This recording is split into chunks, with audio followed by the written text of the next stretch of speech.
say to the fan base that they're maybe are not uncomfortable with the hires, but with the process of the hires?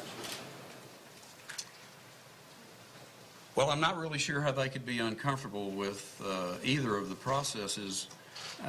We interviewed 6 highly qualified people to be general manager. That was after making a list that was significantly larger than that, having discussions with a number of people in and out of the league about GM candidates.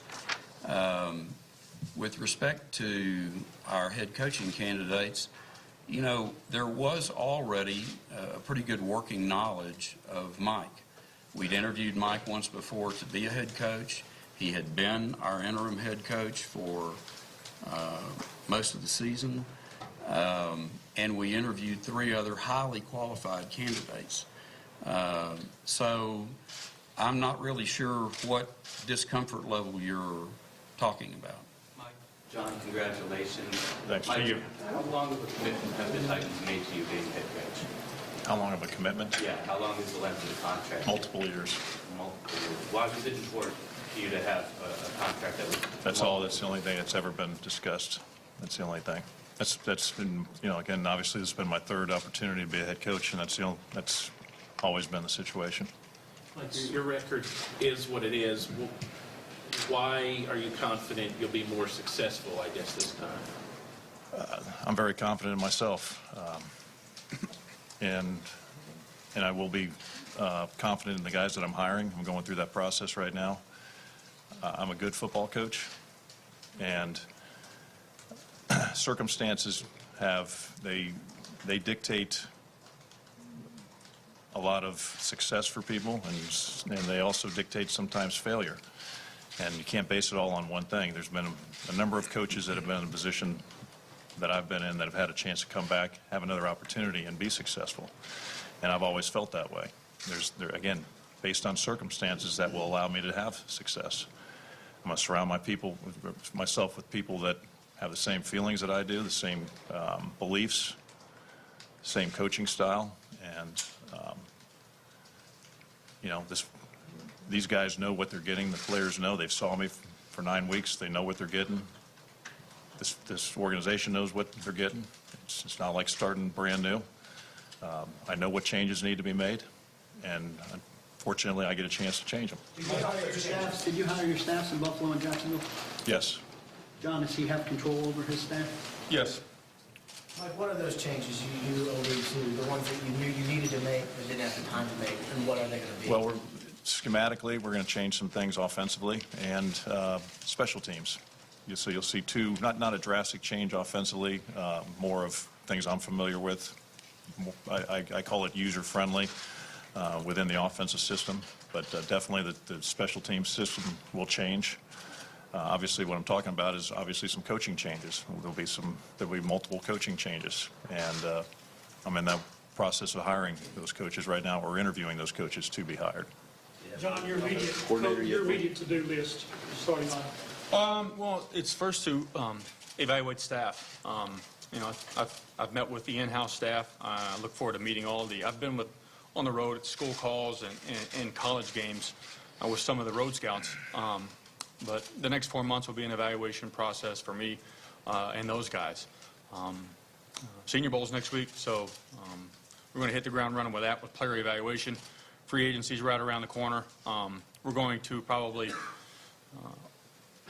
instill our philosophy, really more so in May, but again, attack free agency and the draft with that philosophy now. But the actual grading scale and the numeric changes and the values we place on specific positions, that will occur more in May, post-draft, rather than trying to change something midstream currently. John, what's your initial impression of the roster, and maybe where some improvements need to be made?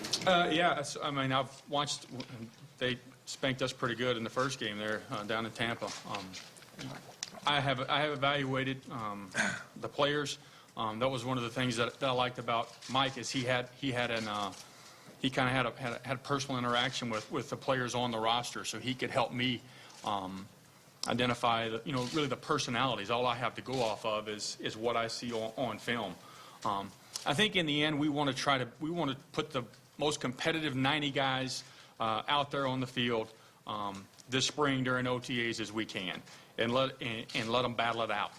That's what we want to be. You know, as Mike and I both have referred to, we want a tough, physical football team, and we're going to try to get 90 guys out there that are tough and physical, and get to 53 in August. How much does having your quarterback already in place sort of get you further down the road than you might be otherwise? That's big. You know, we were kind of in. I was in this seat last year, and I think we vetted Marcus pretty good, and it's definitely very comforting knowing that you have that guy in place, and just need to put some pieces, you know, around him, both offensively, defensively, and in the kicking game, so that the team has success. Mike, who's on your coaching staff so far, the definitive hires? Well, nothing's, you know, I've spoke to a number of coaches yesterday. I've got interviews lined up coming in here. But really, Jason Michael is going to coach his quarterbacks. It's really the only thing that is set in stone right now. John, did you know for sure that Mike would be or might be the head coach when you accepted the job? No, I did not. No, you know, I got to know Mike through the interview process, and really got a chance to talk to him and see what his philosophy and what his vision was. And you know, I can't speak for Mike, but for me, it was really a natural fit for me. I love the fact that he, you know, I think he's going to bring. I know he's going to bring a tough-mindedness to our players. He's looking for the same thing in players that I'm looking for, and my job is to get them for him. Do you have control of the 53, John? Steve? Yes, he does. John, in terms of this organization, and there's been, you know, lots of changes, coaching hires and GM changes and things like that over the past 5 to 6 years, and it's made for, you know, lots of draft picks, maybe that no longer were fits, things like that, and this team has had to be aggressive in the free agent market, maybe more so. How aggressive do you anticipate having to be this offseason in free agency? I think we will try, not to dance around the question, but we want to identify guys that fit what we're doing. And whatever that, you know, wherever that cost is, wherever that median meets, we just want to get good football players that are committed to the vision that Mike and I have about being tough and having a team first attitude. I can't stress enough how team first is paramount for Mike and I. John, you thanked Tampa and New England in his introductory statements, but how much will you use what you learned in New England, the success they had there, and maybe Tampa as well?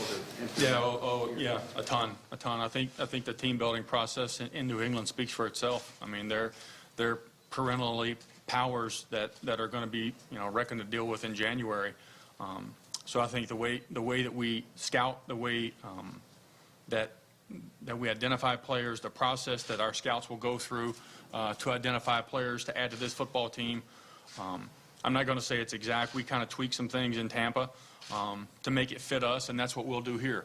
We'll take that my foundation as it relates to scouting players, and we'll tweak it to fit the Tennessee Titans. John, is it as simple though with the draft and building a football team, but obviously this team needs starters and it has cap space. How big of a priority is the free agency period going to be for you? Again, I think that's something where you look at the value of players. The one thing you don't want to commit to is overpaying the value of the player. So wherever we think he fits from a dollars and cents standpoint, we'll most certainly do what we've got to do to acquire the player if it makes sense for us. Steve, in Amy's comment about Mike, she pointed to his development of young quarterbacks. If you and Mike, I know you did very, very well with Matt Ryan. Who do you consider maybe the second best quarterback that you've helped develop in your time? Me or Steve?